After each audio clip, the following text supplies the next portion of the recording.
All right, it looks like it is 5:40 p.m., so we're going to get started here. Welcome to everyone on to the Sunrise Tomorrow workshop. It looks like we have a really great group here. Over 100 people have joined us from a variety of places, and we're really excited to have you here tonight.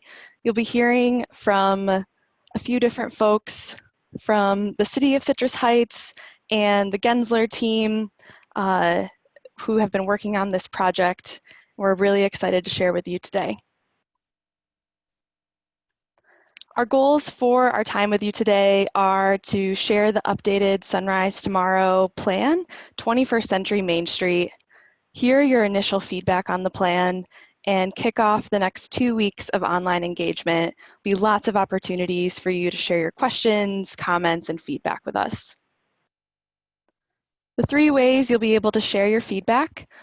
First one, you're able to type questions to us on the Zoom webinar via the Q&A button. And you should see right at the bottom of your screen a button that says Q&A. The icon looks just like what you see here on the screen, and you can type that to us throughout the workshop. You're also able to participate in polls similar to the one that we had on before we got started here. Be able to answer a few questions, see those results live during our webinar tonight.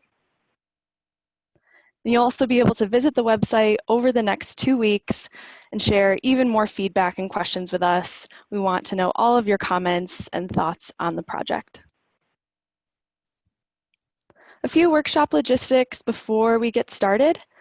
As I mentioned, all attendees' audio and video are off, so we won't be able to see you or hear you, but we really encourage you to post any questions or comments in that Zoom Q&A box. We'll be able to answer select questions throughout the workshop. We'll get through as many as we can, but don't worry if we're not able to get to your question tonight, because all of our questions will be documented by the project team and we'll follow up with you directly via email. We invite you to participate in periodic Zoom polls. The session is recorded and available online after, so if you need to leave throughout the workshop, you'll be able to catch up after. And if anything else comes up, you can always email us at sunrisemallplan@citrusheights.net with other questions. To kick us off with a welcome from the city is Megan Huber.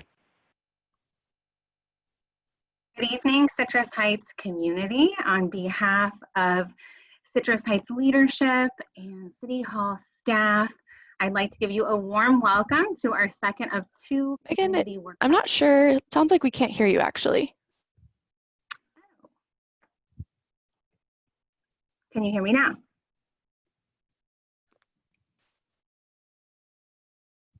Okay, say welcome. I can hear you, Megan. Oh, great. Okay.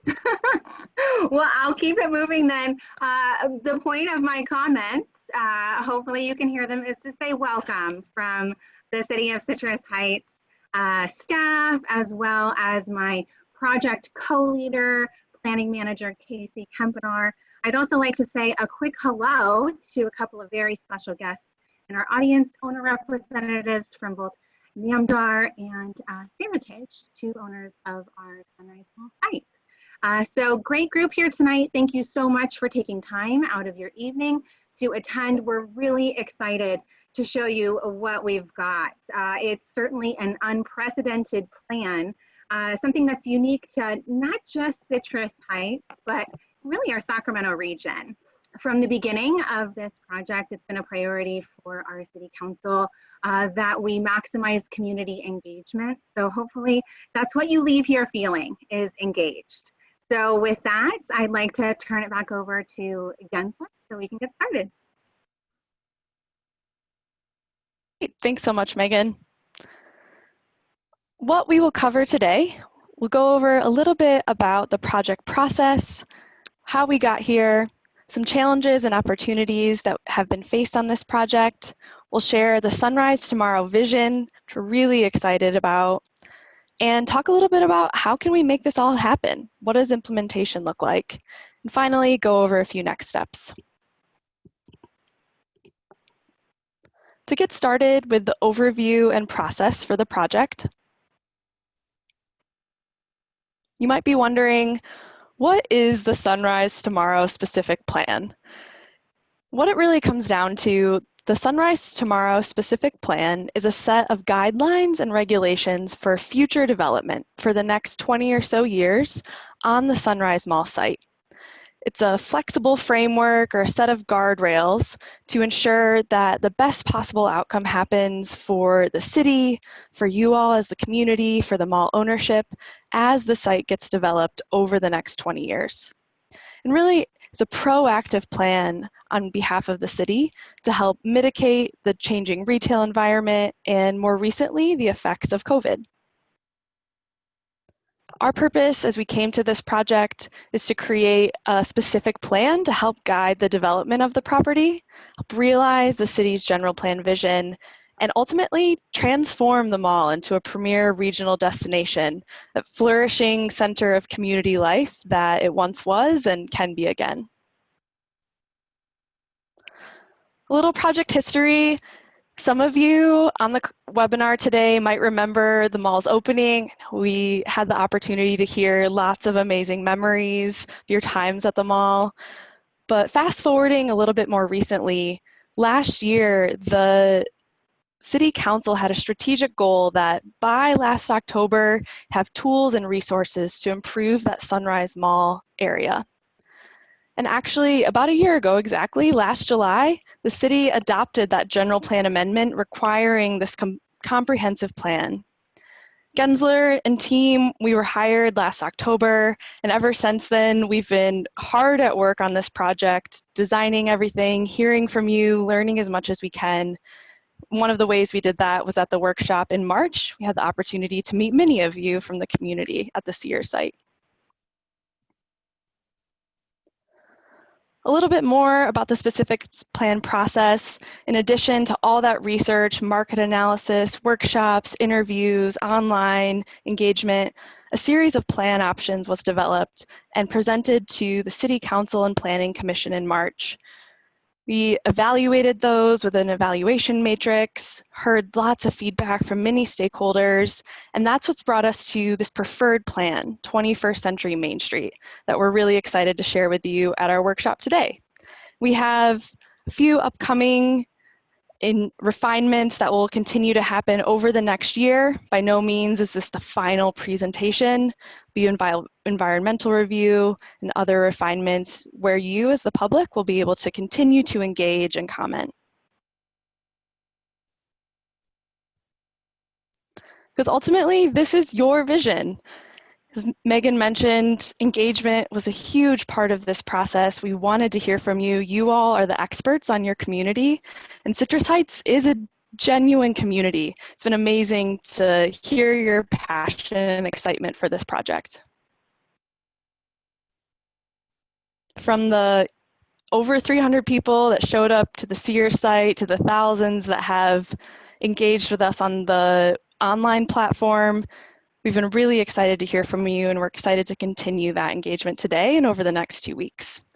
A few of the top priorities we heard from you through all of that you really care about having a central public space, a great mix of retail, dining, entertainment, lots to do, employment, and ultimately that this plan can happen, that it's feasible and implementable.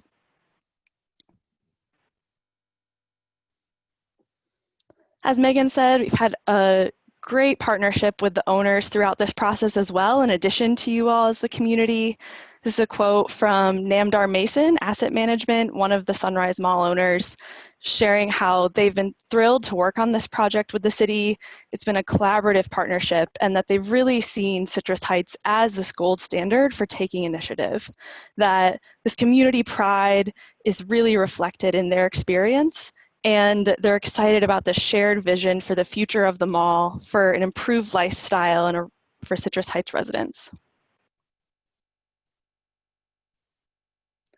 What it comes down to, what we've heard across the board, is a new heart for the Citrus Heights community.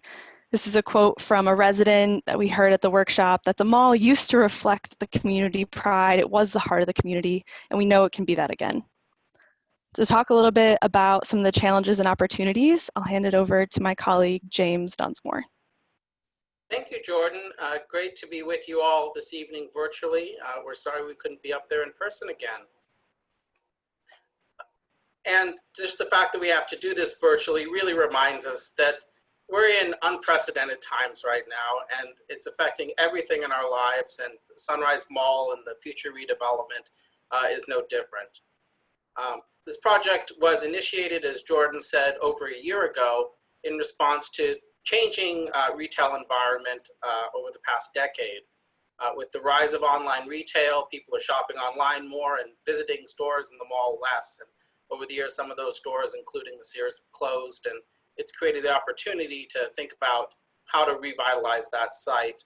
And with the recent pandemic, these changes have only been accelerated, and it's only more important to think about how do we reposition this key asset for the city to make sure it's something that's going to continue to serve the city of Citrus Heights and residents for years to come. Even before the pandemic and the mall temporarily closed, visitor traffic was way down over the past decade. You can see a 44% decline in people coming to the mall between 2008 and 2019. And during that same period, the vacancy rate in the mall increased. And when we visited in January of this year, 40% of the stores in the mall weren't open. And that's translated also into a decline in retail sales. And that's one of the reasons why the city is so concerned about what happens on this site. Sunrise Mall is a major generator of sales tax, and that's why it's so important to get this project right, not only for the mall, but for the community and for the city as well. There is some good news. Before the pandemic, at least, while people weren't shopping at the mall as much, people in Citrus Heights, and I think you all know this, really love to shop locally. And we heard from a lot of residents that it's a point of pride to shop locally and send your sales tax dollars to a city that you control. And we know that's really something you value. And when we looked at where folks in Citrus Heights are shopping, 90% are shopping in Citrus Heights. So while you may not be visiting the mall today, I think there's a good chance you're visiting the retailers around there, including Target and Lowe's and all the other great stores at the Birdcage and other locations.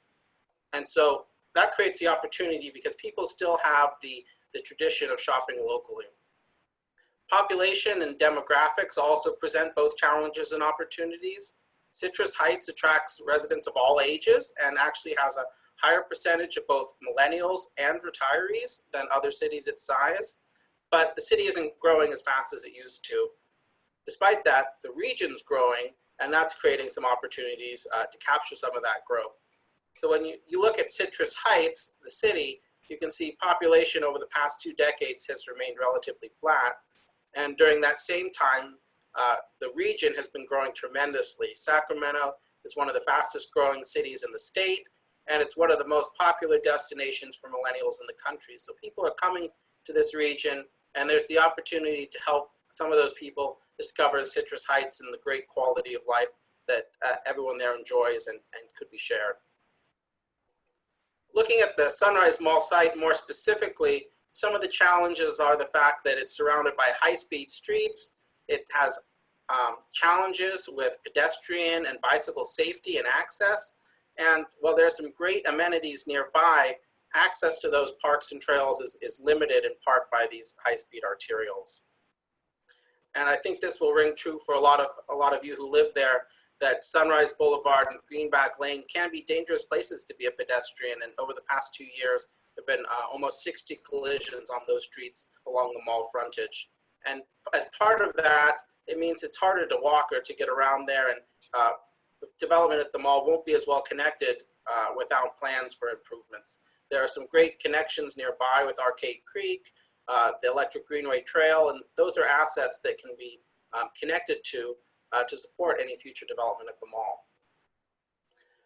Finally, we've heard from so many folks in Citrus Heights about the pride that you all have in your community. And when we asked people what's great about the city, they talked about the police department, they talked about the great city staff and how much they really value their independence. And when we asked what's missing, we really heard that there's no community gathering space. So while there are temporary events that occur and fairs and parks and some spaces for people to get together, there's no there's no town square, there's no place where everyone in the city can come together. And this quote from one of the residents we talked to sums that up. What's missing is a place for people to gather, a town green that shows movies and concerts in the park, artwork, a place for people watching. And we heard that there's a real desire for a place like that in Citrus Heights. And Sunrise Mall can provide some of that as part of a revitalization project. Finally, when it comes to making it happen, there are some real challenges. It's a complex site with multiple owners, but the owners are really invested in making this work, and there's a strong market demand that creates the potential for successful future development. Sunrise Mall site today is currently owned by 4 different owners, and it's comprised of multiple parcels. The city does not own any portion of the site, but the city's been able to take a role in bringing together the different owners, bringing them to the table and talking about how they can work together to create a shared vision for the future of this site. And when we looked at the market potential for this site, it's only increasing. There's strong demand for development, new types of businesses, restaurants, even residential on this site, and that market demand creates the potential for the future development. So to sum it up, Sunrise Mall has great potential, but how do we make it happen? And the formula we really believe is about bringing together quality of life, great amenities, things that make Citrus Heights a great place to live, and supporting that with economic growth, bringing jobs to the community. Sunrise Mall has long been a major employer in the city, and we've heard from many of you who may have had your first job at the mall or may continue to work there. And we see that as the formula for success, making this a place where people can come together and an economic engine for the city. And I'll just leave you with this quote from Barry Broom, the CEO of the Greater Sacramento Economic Council, who's really an expert on the Sacramento region and its potential and its future. He said, there are over 500,000 people coming to the Sacramento region in the next 2 decades, but what's needed is a coolness factor to attract them, and real vision will be required. So now to talk to you about the vision for the mall site, Nate Cherry. Thanks, James. And so the communities had given us some really strong direction on how to think about changing the site and really change its perception over time. And it's a tall order. There's a lot of moving pieces to it, but really the key theme, as James mentioned, is this idea of creating a new heart. How can we create a place where people come together that feels like the center of Citrus Heights? So we have some ideas about how that could be done. First of all, in terms of vision, there are some key elements to this statement that we got from our outreach that are important to note. One is this idea of a 21st century Main Street, so that it's forward-looking but also familiar. We all love Main Streets, so it has that classic feel, but it also is forward-looking. It has to be an economic engine. It has to generate jobs and prosperity for the area. And it has to be not only a regional destination that visitors want to visit, but also is a local place, a place that Citrus Heights residents really feels is theirs. So here's the existing site. You see a lot of surface parking, some trees on the site, and the mall, which is largely vacant. And here is our vision, and you start to see some of the basic elements that we're integrating into the plan here. You see a grid of streets. You see anchor employment on the north side of the site. You see a large green space in the center of the project, which is we'll call Citrus Commons, which is really the community gathering space that people were really interested in seeing. Main Street, which is sort of the mixed-use shopping spine of the project, running right through the center of the project. A couple of hotels, department stores, which are retained, JCPenney's and Macy's, which would have the potential for future development as well.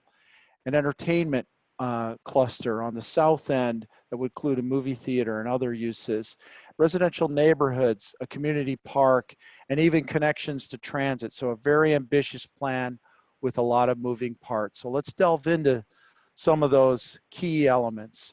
In our interaction with the community, we really heard 5 big ideas that really drove the plan. And I am going to go through them with Midori's help and talk a little bit about what those key elements are in the plan.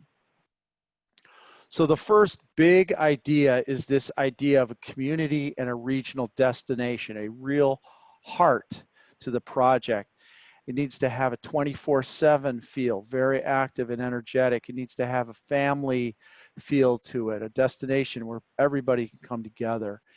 And a lot of people were really interested in this idea of mixed use, a community space surrounded by residential and office with ground floor retail uses, food and beverage, spilling out into this main space.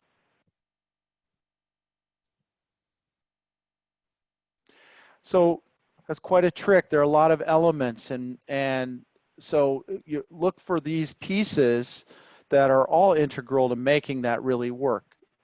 Obviously, you need event programming, lots of things to do beyond just shopping, so people have reason to go and visit. Main Street atmosphere, that classic feel of that all-American Main Street that everybody loves. Community activities for the young and the a little bit older that bring people together through the week and the months. Diverse retail that appeal to a wide variety of people. Food and beverage. Sacramento region is the heart of a really burgeoning food culture that includes brew pubs as well. And of course, indoor and outdoor dining that takes advantage of the great weather you have and family entertainment. So all those pieces have a role.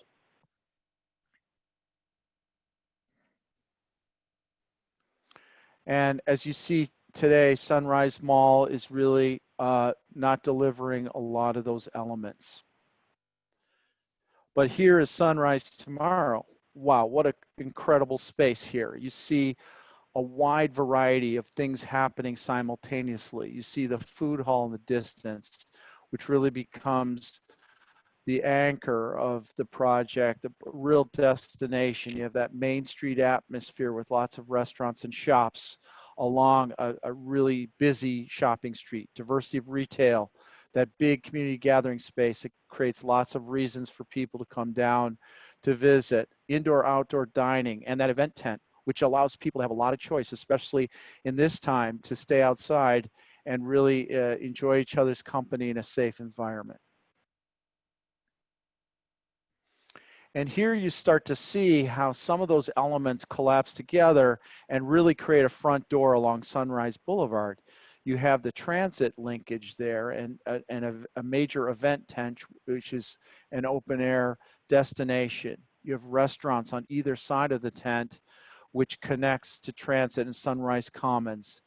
The food hall in the distance connects to Main Street, and then you have all the Main Street retail and anchored on either end by major employment, the Sunrise Steps, and family entertainment on the other end. So you start to see how this project really starts to break those streets and blocks down and really becomes a walkable regional destination. And this is, there are a number of elements, lifestyle retail. So department stores would be retained, kiosks and neighborhood groceries, and even Main Street retail would be a part. Lots of opportunities for restaurants, not only fast casual options, but also coffee and the food hall and brew pubs and destination dining. All these things we've heard that the community really wants to see integrated into this plan.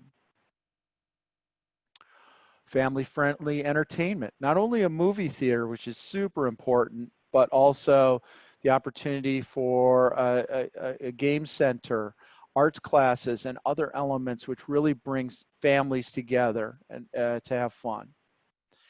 And most importantly, all these elements really create a lot of opportunities for events. So currently, you have about half a dozen events through the year, but this series of public spaces really creates a pulse of weekly, monthly, holiday time, and seasonal events that would really generate a tremendous amount of foot traffic throughout the year. And so here, the proof is in the metrics of success. You have over 100 potential events per year, over 12 million people coming to the site, a wide diversity of restaurants and food and beverage options. So it's a really transformative move, this big idea of a community and regional center. So with that, Jordan, I'll hand it back to you to take the poll. Thanks so much, Nate. This is your first opportunity to take a poll. You should see the question pop up on your screen here in just a moment. And the question that you'll be answering is, of the following, what are the top 3 things you're most excited to see at the Revitalize site? Nate just talked through a bunch of exciting opportunities that might be brought there, and we'd love to know, of the following, what are the top 3 things you're most excited to see at the Revitalize site? You can click on the boxes below the question and hit submit to answer. And while that's happening, Nate, we had a couple questions coming in that we'd love to answer during this time. One is, there's a question that asks, are you defining space and then looking for or accepting companies, retailers that work within that scheme? And I was wondering if you could say a little bit more about that to clarify. Yeah, it's a great question. I mean, any good plan does 2 things. It has a structure which promotes really good urbanism and creates the kind of spaces and places that bring people together, but it also has flexibility. Cities really develop over time incrementally. And so what we're trying to do with this plan is strike a balance between structure, which makes the streets, the blocks, the spaces and places, which create kind of a skeleton or structure upon which mixed uses can integrate into that structure. So the particulars of this mix of land uses or that, really the market will help determine that. We want to certainly see a density and mix of uses that's similar to what's shown, but we always want to retain that flexibility because simply we're living the situation right now. The market is changing constantly, and that's exciting because this structure, this sort of skeletal framework that we're laying out, we believe is really going to promote super successful mixed use. The particularities and the precision of those mixes still remains to be seen, but the structure is there for Citrus Heights to be successful in the future. Great, thanks so much. And one other question, we had a participant ask if there'll be room for the current farmers market. They love having all the different vendors, people selling crafts, lots of things happening on Saturday mornings. Wondered if you could speak to that a little bit. Yeah, great question. Not only will there be room, the farmers market, if it's as successful with the amount of foot traffic we imagine, it will probably need to expand. And so, yes, we want to integrate as many positive community events that are happening already in the marketplace area. That's going to make it it's going to make it feel authentic. And at the same time, we want to add additional events which really attract new interest groups to the site and also appeal to some of the other mixture of uses on the site. Great, thanks. I think that is the time we have for questions at this opportunity. And it looks like it's a close race, but the top 3 responses are indoor, outdoor dining, that Main Street feel, and events are the top 3 that participants are most excited to see. So with that, I'll turn it over to my colleague Midori Mizuhara to talk about the next big idea of the Green Network. Great, thank you so much, Jordan. So interesting to see all those survey results, which leads us really nicely into our next big idea about green networks. And this idea is based on not only wanting to, really welcome nature back into the site, but create a really diverse network of active public spaces to enhance livability, health and wellness, and recreation through the site. And that's exactly what we heard from you through our online and in-person outreach, that including a green space, especially one with a trail, was really important to you all, especially to break up, all these parking lots and strip mall feel that prevail along Greenback and Sunrise.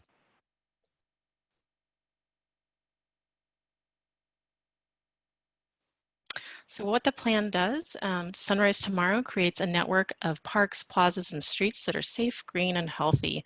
So all these great images you see here, event lawn, walking trails, multi-purpose paths, urban agriculture, these are just some of the things that we're proposing for the site. But it's not only about quantity of green space. You can have a lot of green space, but it doesn't do much. It's really about the variety and richness of all these different experiences together, and the range of experiences that you can have on site, from really quiet, serene oasis in the park to really active plazas that have lively performances. There's something for everybody here, and something for every type of experience, whether they're residents on site or visitors. And that takes us to Sunrise today. So this is a picture of the Sunrise Mall parking lot we're looking at.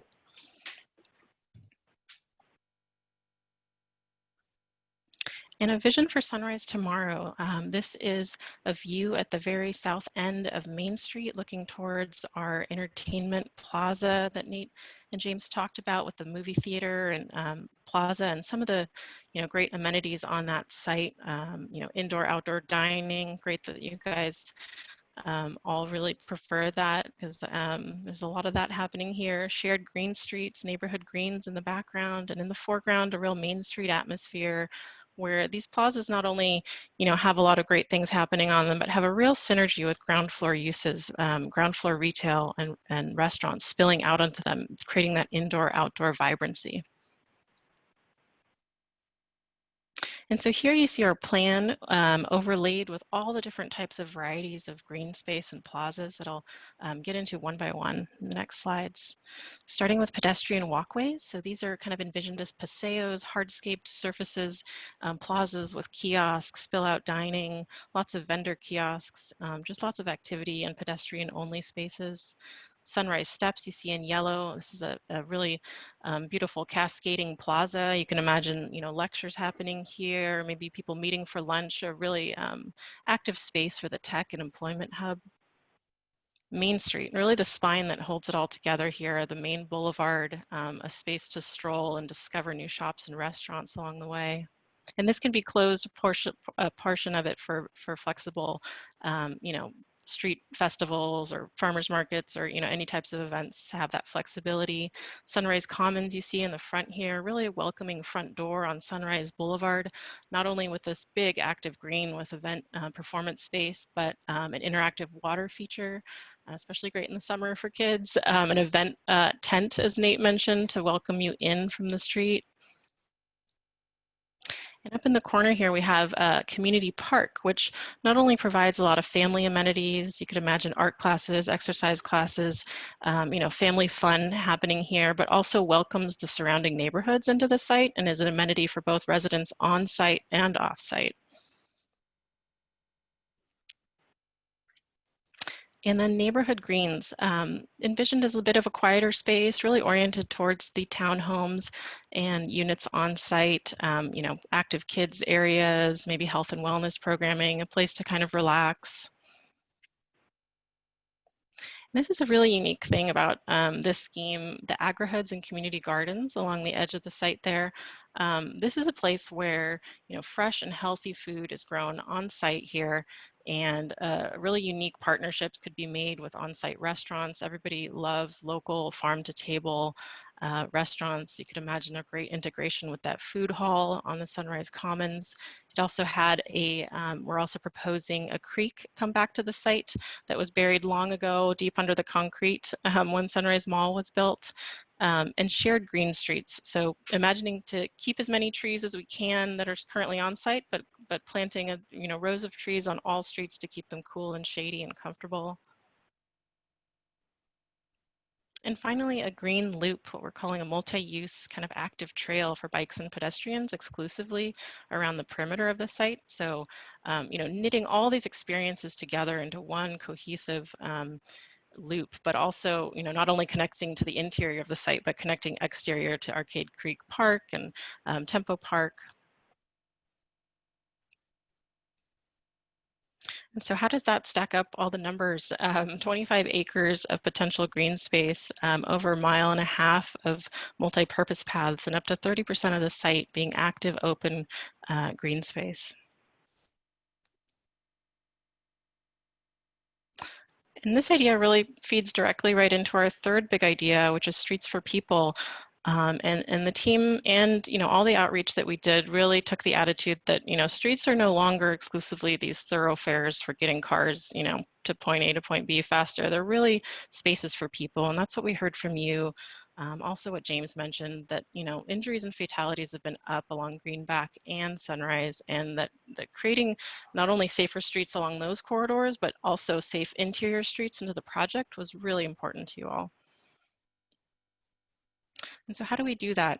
Sunrise Tomorrow redesigns streets and mobility solutions to be best suited for people's needs through interesting activations on sidewalks, street furniture, safe and accessible streets, artistic crosswalks and enhanced crosswalks, flexible streets for multi-use that can be closed off, enhanced transit, and bike-friendly streets throughout. And here's a vision, here's an image of what we see today. This is along right in front of the mall, Sunrise Boulevard. And you see there wasn't much space for people there, but in our vision for the future, we have two easy to access bus transit stops, shaded tree-lined streets, comfortable walking area, wide sidewalks, a potential new crossing along Sunrise to really welcome pedestrians and bikes into the site through our event tent and right into the commons, really the front door, a welcoming entry into the site. And that, ethos of streets for people really permeated through our design thinking through the whole plan, but really is illustrated probably the most in our main street design. And some of the attributes of Main Street, as you can see, widened sidewalks, that tree-lined streets creates a nice, comfortable, shady atmosphere to walk, especially in the summer, raised crosswalks for safety, flexible streets, and the diverse mix of uses along these streets just create interesting and captivating experiences for you to discover as you walk along, so you're not seeing the same old thing block after block. And the way we've, thinking about the block structure here, pedestrian and transit connectivity, as you can see, this formerly big super block is broken into a lot smaller size blocks, making it really easy for pedestrians to walk. Most of the site is within a 5-minute walking radius, and all those yellow widened sidewalks you see are all for pedestrians, tree-lined, shady streets to walk on. And we're proposing 2 new transit bus station stops along Sunrise, but also along Greenback. So if you see those kind of radius circles, that most of the site is within a 5-minute walking radius of transit. So not only connecting the region to the site, but the site's residents to the region really easily. And bike network. So we mentioned the green loop, the multi-use trail along the edge of the site in dark green, but all the streets are imagined to be slower speeds for automobiles, really making it a safe shared pathway for both pedestrians, bike streets to all share that street.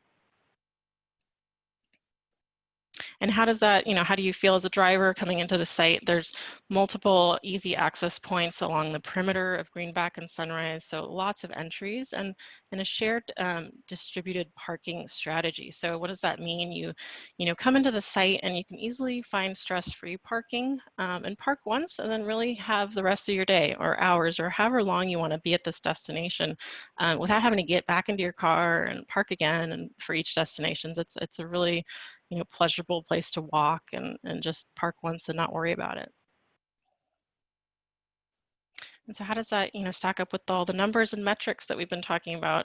So we're projecting 1/4 of the projected trips are walking, biking, or internal. 80% of the site, as you could see with those circles, are within a 5-minute walking radius of transit. 30% less parking needed because of the shared parking strategy. So yeah, it's a walkable site.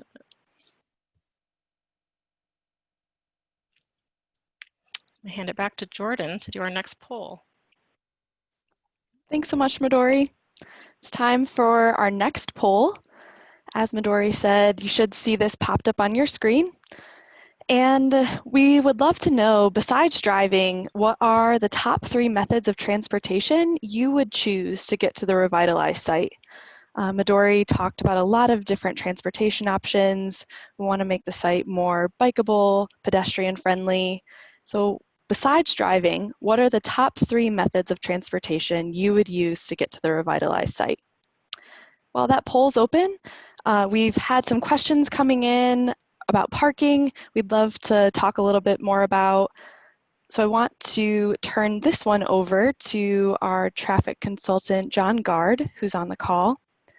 John, there's a question here about more specifically how much parking will there be, what kind of spacing, and was wondering if you could talk a little bit more about the parking strategy on the site. Yeah, sure. I'd be happy to. Again, my name is John Gard with Fair and Piers, and as was mentioned before, this is a mixed-use project, and one key advantage of mixed-use projects is that they offer what is known as shared parking.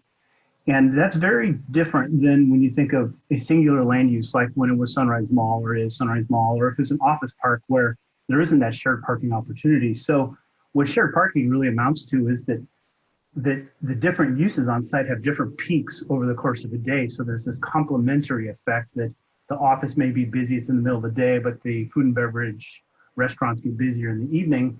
And then there's the other phenomenon where there are times where a family arrives, they park once, and they kind of go their separate ways. This is a mixed-use opportunity with a lot of different site opportunities here. And as Midori mentioned, distribution of parking throughout the site is important, so that we right-size parking not only for the total amount of parking on site, but also to be focused so that we don't have too much parking in one area and not enough in the other. So it creates otherwise would create a localized competition. So parking is a big part of this. And again, there's approximately about 31% parking reduction that the shared parking opportunity provides.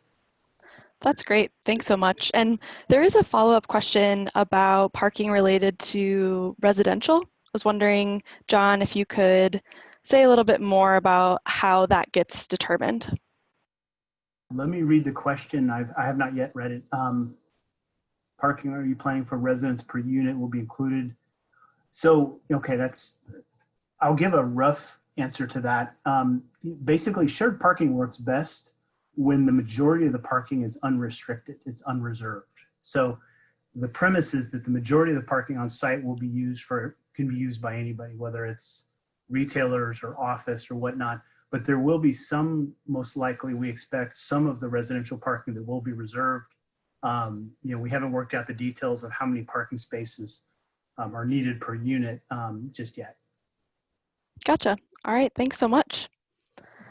And it looked like there was also a question that had come in about the hotel and event center, which we'll talk a little bit more about in our next big idea. So just wanted to address that. And the poll results, it looks like the majority of people, over half, said that they would walk to the site, which is really great to see. Close behind, we have bike on a bike trail, take transit, ride share. So really exciting to see that. Glad to hear people would want to take advantage of those walking and biking opportunities that would be on the site. Next up, for the next big idea regarding neighborhoods, Midori will continue. Great. Thanks so much, Jordan. So that takes us to big idea number 4, livable neighborhoods, which is really all centered around creating great places to live. People aren't just looking for a home, but a place to build community. And that is exactly, what we heard from all of our outreach with you. Multifamily housing is a critical need in our community. There's a shortage of it. And, Citrus Heights could create a new downtown area and future.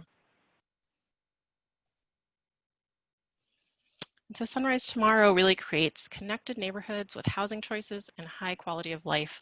So what does that mean? These images, not only creating housing diversity, so lots of different types of units, different sizes, different styles, but all the amenities that go along with that. You know, we just heard that, you know, walkability is really important. What family amenities? We just went through all the different green spaces this plan offers. So different types of green space, exercise trails, parks and trails, local events for families, for every demographic, programming in all these spaces, and work from home opportunities. So as we see right now in our current moment, how important that is, and connectivity. You know, so all these things not only create a great place to live, but a great neighborhood and a holistic, you know, vision of a great neighborhood. And so here we're looking at the southeast existing corner along Macy Plaza Drive in Sunrise Today. And then here's our vision for Sunrise tomorrow along that same corner. And just, you know, the green, walkable neighborhoods of residential housing types, different styles, different sizes, family amenities. You see a community center in the foreground there, connected to a park and trail, enhanced transit, as we talked about, along Sunrise, so easy connectivity to the region. Housing diversity, indoor-outdoor spaces, really safe, walkable streets for kids and families. And the agri-hood right along this border here, you know, providing fresh, you know, organic produce. You can imagine every week going to the farm stand, picking up your CSA Farmers Market box. And, you know, a landscape buffer, so really seamlessly integrating into the existing neighborhood fabric.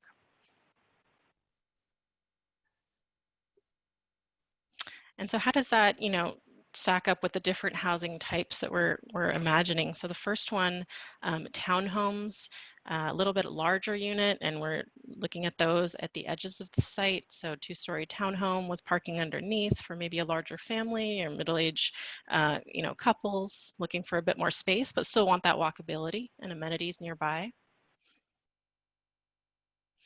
The next type of unit we're calling lifestyle units, you know, more of a courtyards style apartment, professionals, maybe couples that want to be a little bit closer to the action near the entertainment hub, but, you know, still have a closeness near the agri-hood. And the third style we're looking into is the active adult living. So, you know, maybe these are retirees that have, you know, maybe given up a car and really looking for a walkable, safe neighborhood that, you know, there's a lot of community amenities and activities, nature nearby, active trails, you know, community gardening opportunities.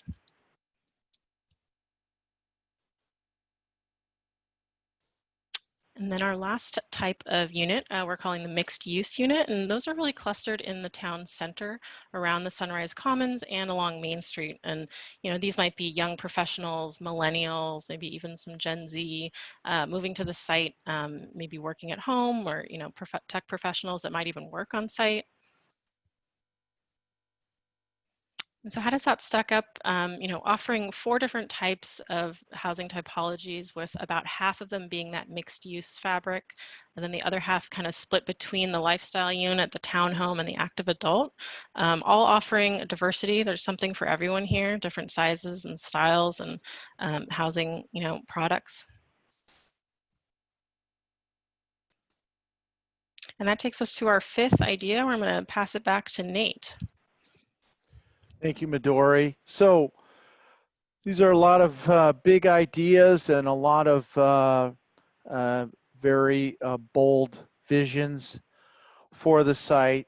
And of course, none of this gets done without reality around economics and attracting businesses that make all this work. And that's something that the community talked to us quite a bit. The whole idea of job creation is really important. Citrus Heights certainly could benefit from some new jobs even before we were in the situation we are in with COVID. Certainly bringing high value jobs and job training to the area is something that many have talked to us about and could be beneficial to the project. And so we really looked very carefully at the region and where the growth sectors are.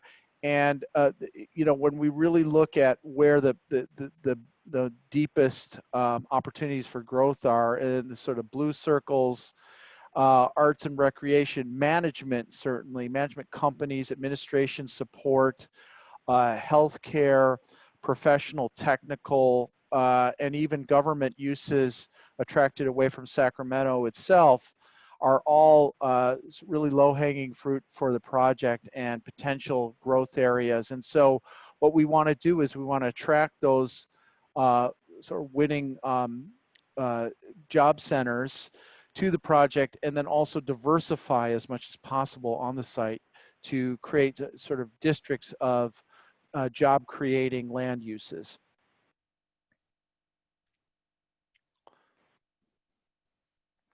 And so, you know, those land uses don't just come to the site without amenities. You really need to sell the idea of a high quality lifestyle, an integrated mix of uses that really complement the workforce and you know, promote a really high quality experience. So certainly the design of office space, we've seen a lot of changes and shifts in the way people work. Food and dining is a big part of it. Connections to hotels on the site. We're proposing 2 hotels, one more of a business hotel with conference facilities, and another sort of an extended stay hotel or more family-oriented hotel that would also support people visiting Citrus Heights. Certainly after work is important to the workforce, and so terrace views of gathering spaces, bars and restaurants that have views of that main gathering space is really important. Event programming is a very important part of what makes office workers really want to be somewhere. Certainly housing, affordable housing and workforce housing that meets the price point of what people are earning is really important. And it captures a jobs housing balance, getting back to what John Gard was talking about shared parking. That's really important, and walkable connections. Certainly young families also need daycare facilities and other community facilities, rec center and so on, that make living on the site more viable.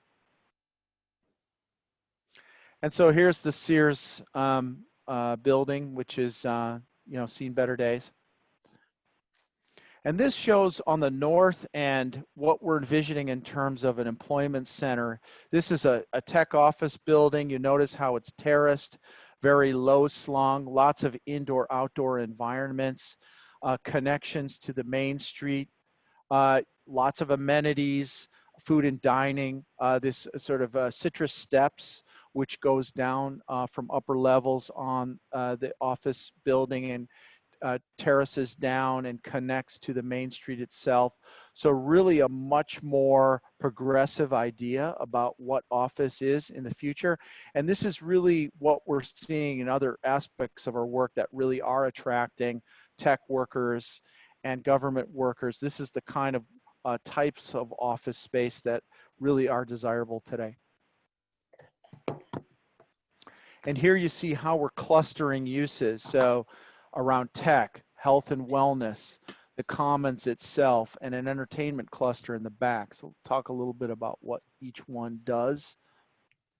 So here in the tech cluster, you see how the combination of anchor employment, that major office space, a business hotel connected to it, conference and training facility, which is going to be very important for existing Citrus Heights residents who want to partake in this economic uplift, connections to transit. So all of these elements really complement that tech cluster. The Grove is the entertainment piece, which would include a family entertainment piece, a movie theater, certainly workforce housing. And so the benefit of workforce housing is that it's at the other end of the street. So you get lots of pedestrian connections all the way through Main Street. And then that urban agriculture piece that Midori talked about also has some employment opportunities. Sunrise Commons itself, a lot of opportunities in the service industry. You have community events, you have another hotel, food and beverage uses, retail, all of those generate jobs and also create a cluster and a heart that is the center of activity for the project. And then the health and wellness cluster, if the department stores don't work out, we certainly have the potential to build a combination of residential and medical uses, medical office buildings, even perhaps another hospital could be located on this site, which would really be a huge job generator for the site as well. So the metrics and the benefits of this approach are really, frankly, quite staggering. First of all, total projected jobs, almost 3,500 jobs, on a number north of $1.1 billion in revenue over 20 years. Permanent jobs created on the site, 2,100 plus. So you're really talking about a huge job generator, which is really going to make all those land uses, the housing, the retail, the restaurants, the food and beverage, the event spaces, all of those are going to complement or be complemented by all those people working and living on site. And really it's going to represent a new time of great prosperity in Citrus Heights. So we're really excited about the potential of the project to generate jobs.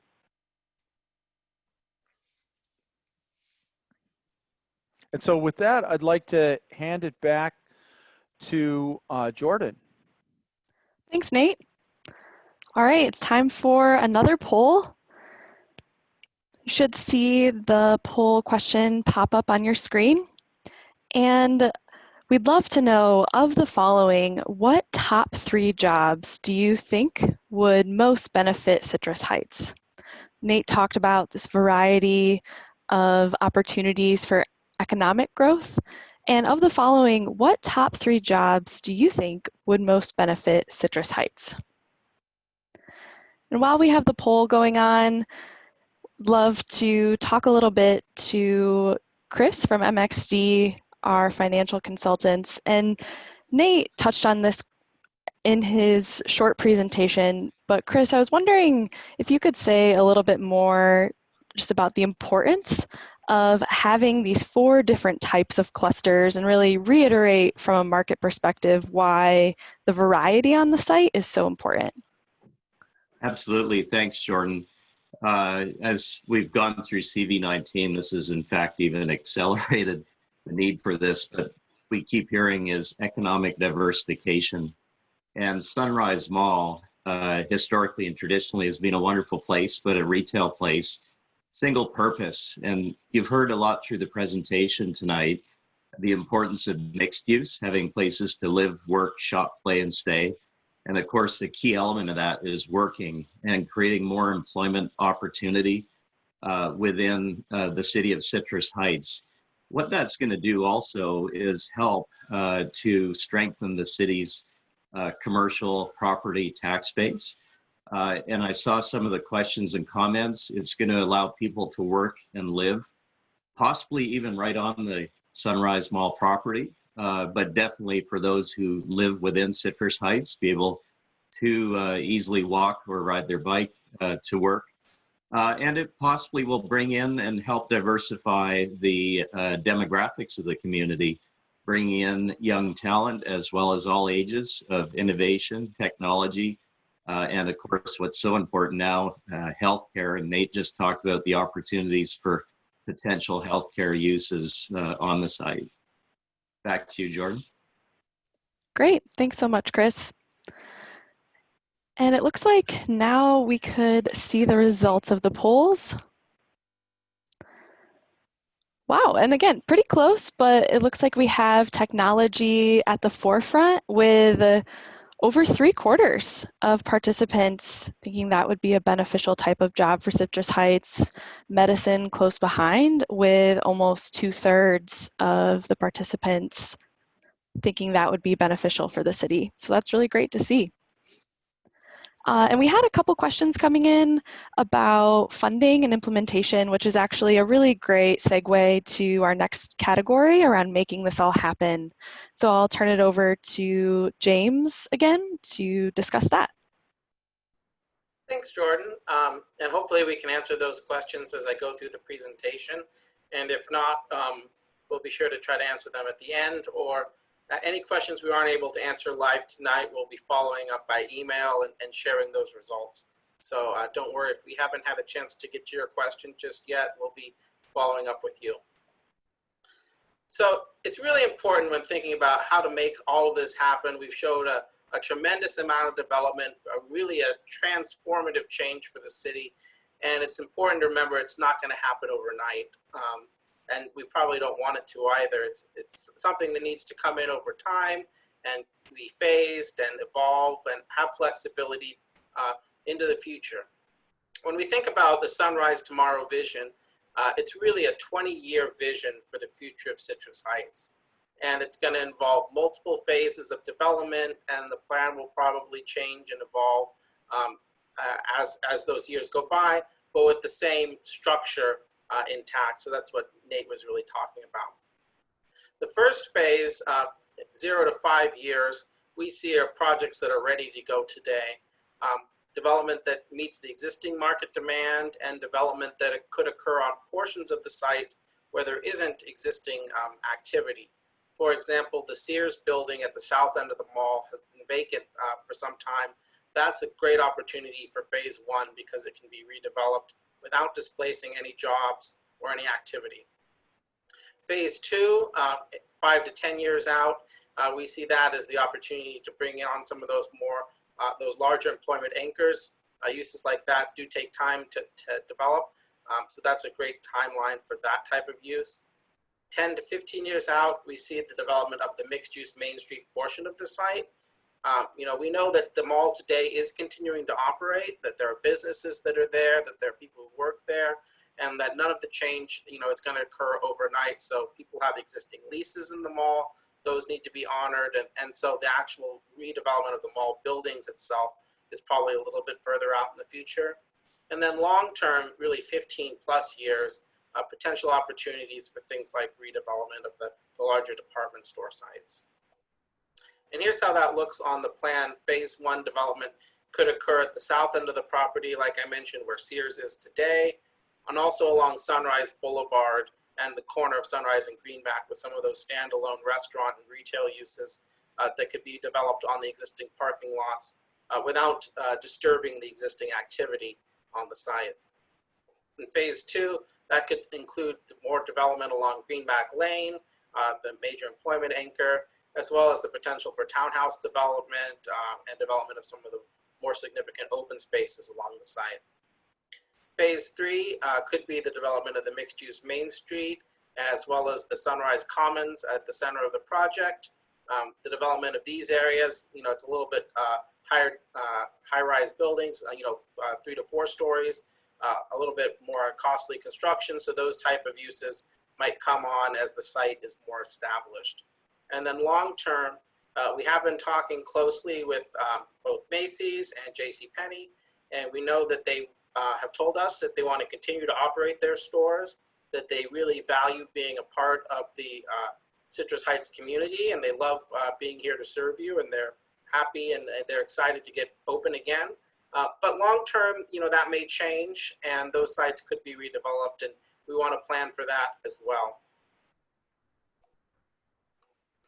In terms of making it happen, a project like this is going to require a whole range of tools, and we'll just touch on a few of them quickly.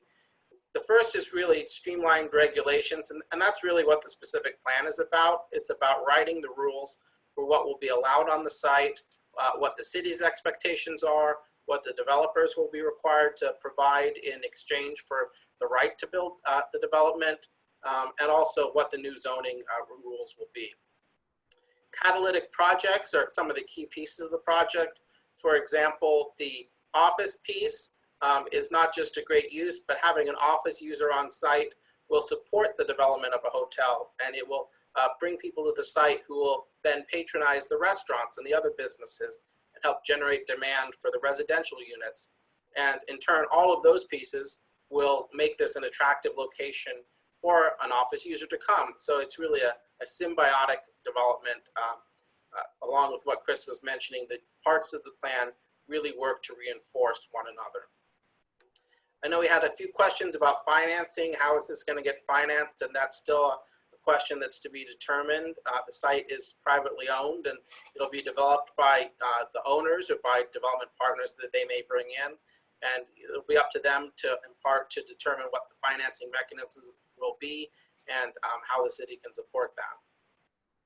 Infrastructure is going to be critical. Of course, things like sewer and water, we didn't talk about that much today, but we're working with a civil engineer to look at, what the capacity needs to be, where upgrades need to be made across the system in order to accommodate this amount of development, as well as looking at how we can bring on board things like green energy, solar panels to help generate energy on site, and capturing stormwater on site to reduce some of the environmental impacts of the project. Additionally, transit improvements are part of that, with plans for bus enhancements along both Sunrise and Greenback that will help people from the region get to the site, help people from Citrus Heights get to the region, to light rail and regional rail beyond. Strategic partnerships between the city, the mall owners, and potential developers are going to be critical to making this work, and even potentially institutional partners. We've talked a little bit about the idea for healthcare to come to the site, or even education, and institutions like those could be part of making this project work. And then finally, trying to reduce the costs. We're constantly figuring out how to adapt this plan as we go, but it's a long-term vision for 20 years. So it's not just about how do we make it work for the market today, but how do we make this work into the future. Before we end, just a few of the kind of economic benefits and impacts to consider. We mentioned some of these already, but the project being built out over 20 years has the potential for about 350 annual construction jobs. That's jobs every year for 20 years as the project is built out. And once the project is fully developed, over 2,000 on-site jobs potentially, with additional jobs being generated throughout the community. A project of this size, could generate up to 12 million annual visitors to the site. And those are people who are going to come spend money in the city, generate sales tax for the city, people who may come to the hotels and generate hotel tax. So all those aspects of visitation to the project have the potential to create economic benefits for the city and support the on-site amenities.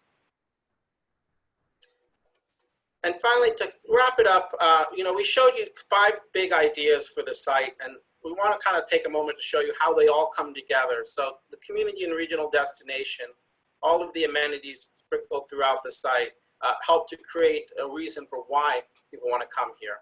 The green network, parks, open spaces, green trails, both help people get around the site and create some moments of respite from the scale of the development that's being proposed. It helps make it fit in with the neighborhood and the character of Citrus Heights, which is kind of a hybrid between suburban, urban, and parts even rural.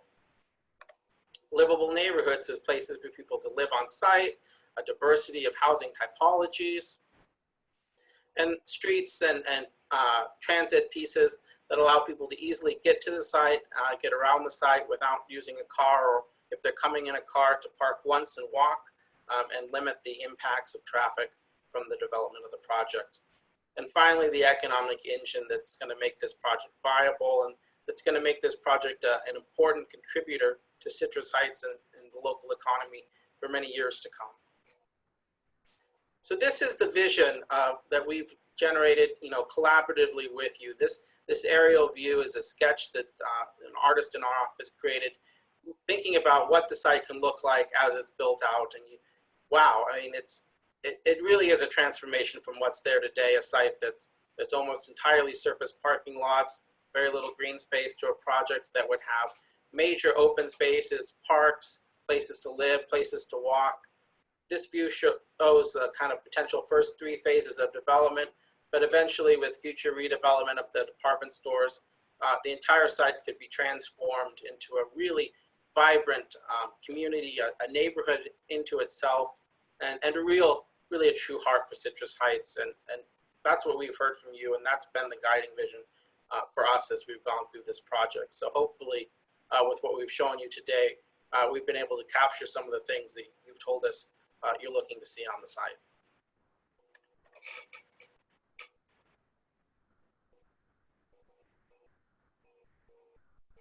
Jordan?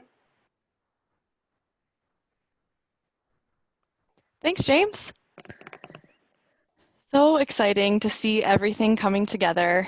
And for our last poll for our time with you tonight, we'd love to know, on a scale of 1 to 10, how excited are you for sunrise tomorrow? With 1 being, still kind of getting there, but on the way, and 10, wow, I cannot wait. It's so exciting. It's going to be incredible.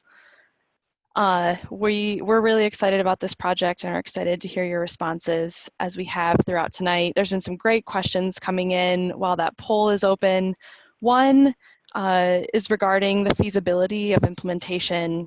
Question, are you at all worried about trying to do too many things? We showed a lot going into this project tonight. Do you think it can really all be done? And Chris, I'd love to bring it back to you if you'd be able to address that question around feasibility.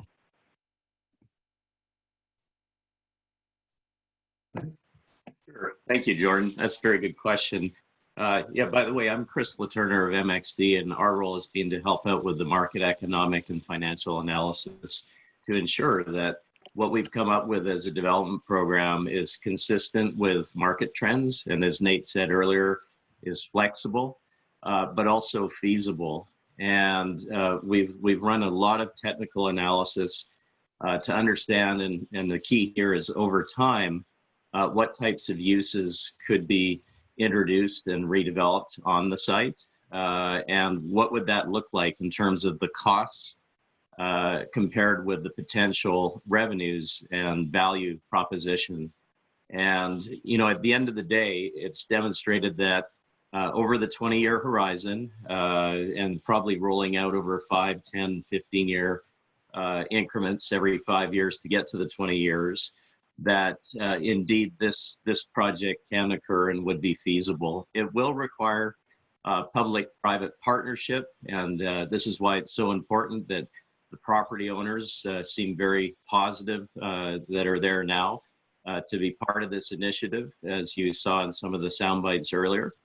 But I know one of the questions has been asking about, will it eat into the city of Citrus Heights asking residents for higher taxes?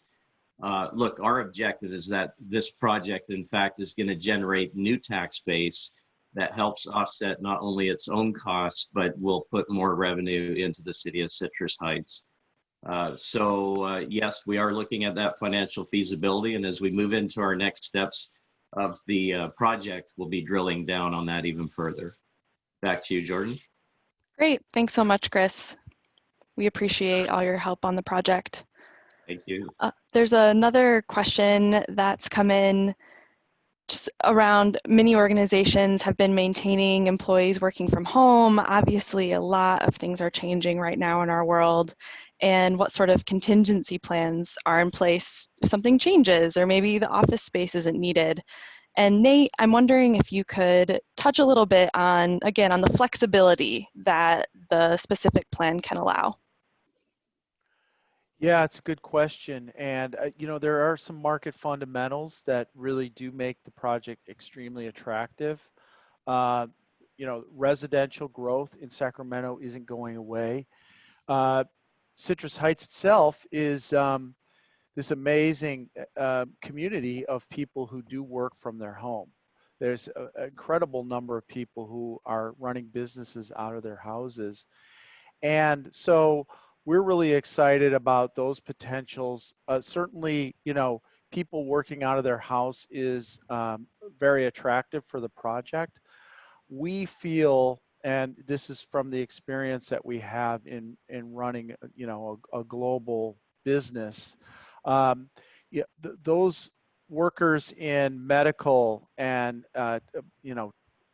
tech companies that are really growing are not shying away from a certain type of office, and that's this low slung, indoor, outdoor feeling office space that has major connections to amenities and services, a quality of life that they're looking for their workers.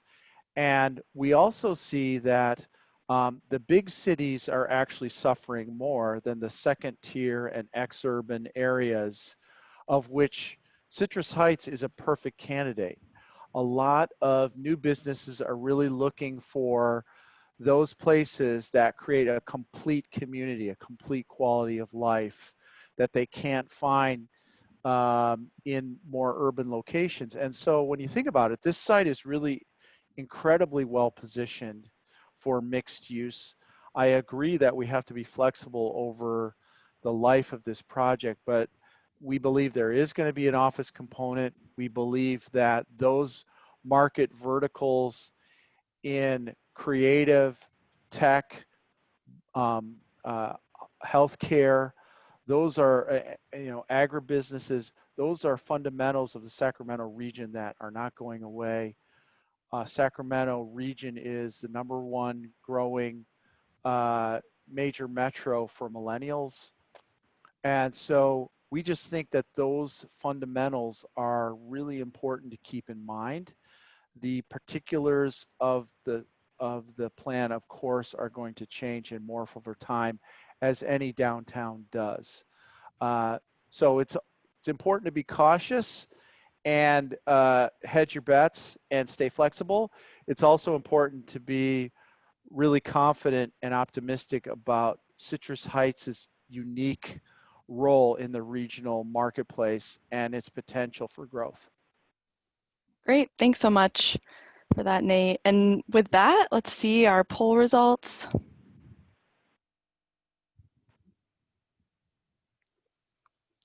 Wow, and it looks like the majority, 48% are at a 10, which is amazing. Wow, can't wait. With a 10, 12, 12 close behind, and a few people still getting there, which is great. This is why we have these workshops. We want to hear your questions. We want to hear your comments. And this is actually a really great segue into the next piece of the presentation, just wrapping up in our last final minutes here. Next steps, other ways for you to stay engaged. We have a few important dates that we want you to be aware of coming up. The first is on July 9th. There will be a virtual joint City Council and Planning Commission study session. And the project team that you saw tonight, we will present similar ideas to the City Council and Planning Commission during the study session. That meeting will be open to the public. So if you're interested in hearing their responses, continuing to hear more, we encourage you to attend. Now through July 14th, so for the next 2 weeks, our online engagement's open, which I'll talk about a little bit more in just a moment. And somewhere in the course of July and August, we'll have an environmental review scoping meeting, which will be open to the public to come and share comments, concerns, and that will be well publicized and communicated to the community to attend. Finally, our online engagement, we're so excited about this. We have the project website, sunrisetomorrow.net, which is where we had our idea wall. Hopefully many of you had a chance to share some ideas earlier on. We got lots of great feedback there, and we've been sharing project updates. If you go to sunrisetomorrow.net, you'll be able to see a live interactive map feature that we have.